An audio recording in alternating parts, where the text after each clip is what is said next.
Kisruh kudeta yang menerpa Partai Demokrat belum terlihat ujungnya.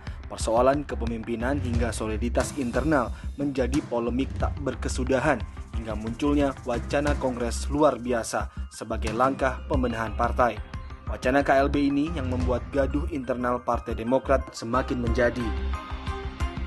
Bahkan Barisan Muda Demokrat menyatakan dukungannya terhadap agenda Kongres Luar Biasa Partai Demokrat yang rencananya digelar dalam waktu dekat.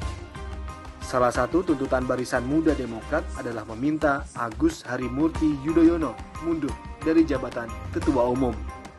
Meminta AHY mundur dari jabatan Ketua Umum karena baru 1 tahun terpilih sebagai Ketua Umum Partai Demokrat sudah bersikap otoriter. Dengan memudahnya, dengan sangat mudahnya, sekali lagi saya sampaikan, memecat anggota dan tidak mampu menangani persoalan internal partai. Maka kami menyampaikan segera dilaksanakan kongres luar biasa.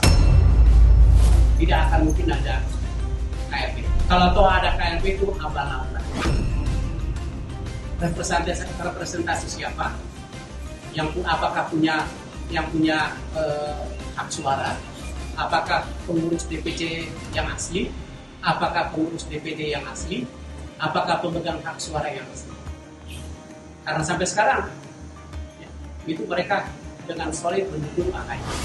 DPP ini di bawah pimpinan AHY ini semakin takut dengan adanya KLB ini. Orang boleh mengatakan KLB ini nggak mungkin dan abal-abal, tapi ternyata ketakutan sekarang merambah ke mereka. Buktinya mereka memerintahkan ketua-ketua DPC yang pemilik suara untuk melapor diri setiap minggu sekali.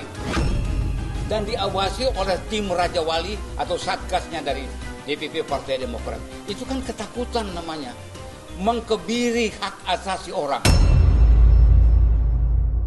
Majelis Tinggi dan Ketua Umum Dewan Pimpinan Pusat Partai Demokrat. Kepemimpinan AHY sebagai Ketua Umum jadi sorotan utama dalam evaluasi yang dilakukan para pionir partai.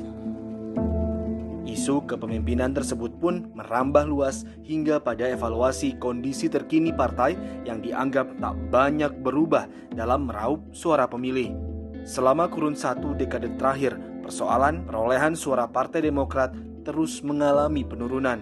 Berdasarkan catatan hasil pemilu, di periode pemilihan tahun 2014, suara Partai Demokrat tergerus 40% dari sebelumnya. Terpaan kasus korupsi yang menjerat sejumlah elit Partai Demokrat menjadi salah satu penyebabnya. Sementara hasil pemilu legislatif 2019 lalu, raihan suara Demokrat kembali menurun, hanya mampu mengumpulkan sekitar 7,7% suara. Jika melihat hasil survei terbaru yang dilakukan Litbang Kompas pada awal Januari lalu, mengungkap elektabilitas Partai Demokrat yang juga tak begitu memuaskan, yaitu berada di angka 4,6%.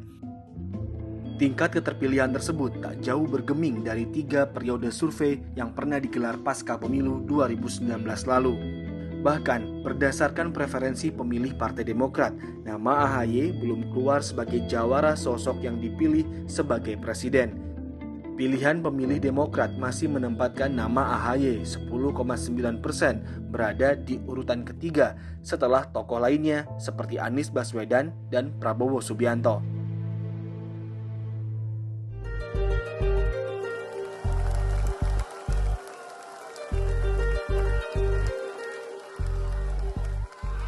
Tak berlebihan memang jika mengatakan bahwa persoalan yang dihadapi Demokrat saat ini begitu menggoyang kepercayaan sosok pimpinan partai.